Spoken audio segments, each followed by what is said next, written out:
Imagine waking up in the middle of a nightmare in which armed assailants are holding your child hostage, forcing you to rob your own place of employment while strapping an explosive device to you.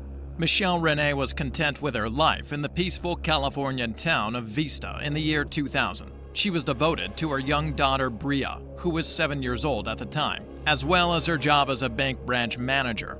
During this time in her life, Michelle said, "I was on that single mom grind, you know? I had a career and was managing a bank. I adored where I was residing. I was really happy at work." Michelle Renee's routine life in Vista, California took a terrible and unimaginable turn in November 2000. Their lives were destroyed when 3 masked gunmen wearing black broke into their home through the back door on the evening of November 21st while she was living there with her flatmate and her 7-year-old daughter, Bria. These unidentified people forced Michelle and Bria to the ground, where they were bound with duct tape while holding them hostage and pointing guns at their heads. Then, the criminals put Michelle in a terrible situation by making her rob the bank where she worked. This harrowing incident set off a chain of dramatic events that would test her resolve.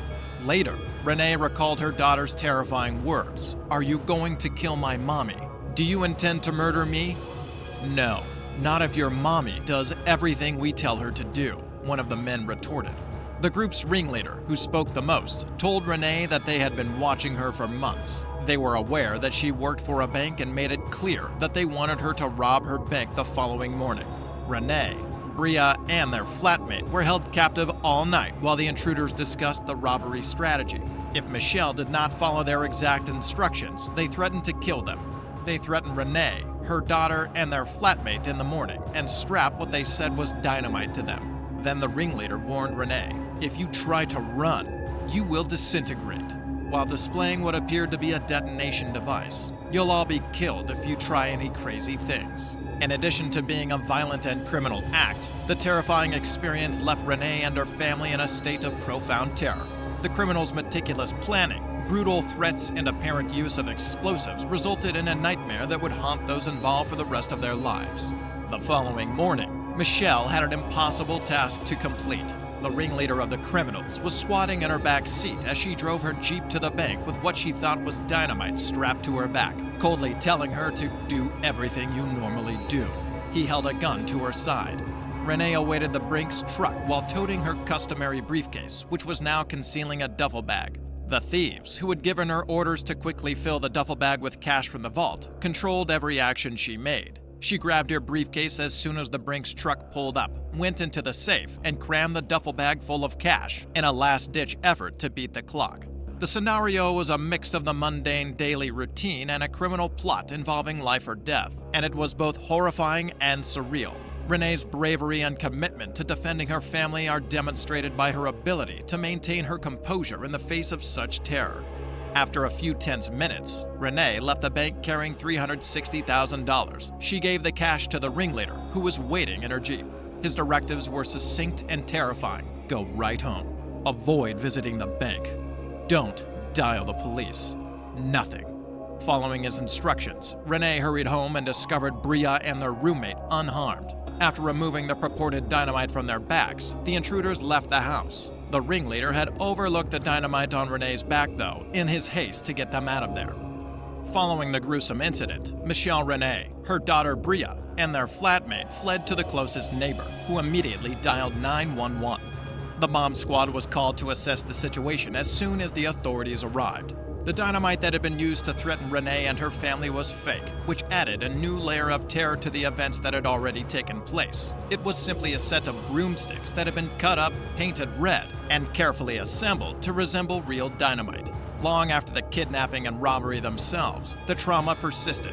Michelle Renee and her daughter were transferred to a hotel and never brought back to the home where they had been held hostage. Renee had to relive those awful experiences, though, because of the investigation. Investigators asked her to go back to the house and recount what happened the previous evening during the break-in and the morning after the bank robbery. Renee's story matched the accounts of her daughter and flatmate. According to prosecutor Tom Manning, Michelle, Bria, and their flatmate Kimbra was photographed while wearing fake dynamite sticks as part of the ongoing investigation. These pictures would later be used in court. Renee divulged a significant detail, which caused the investigation to significantly change. She recognized the ringleader's eyes from when they were being held hostage. He had pretended to be a customer earlier that day when he was at the bank, and he had even given her his business card. "Investigators," Renee said, "check my desk. Obtain that card." Christopher Butler was listed as the name on the card.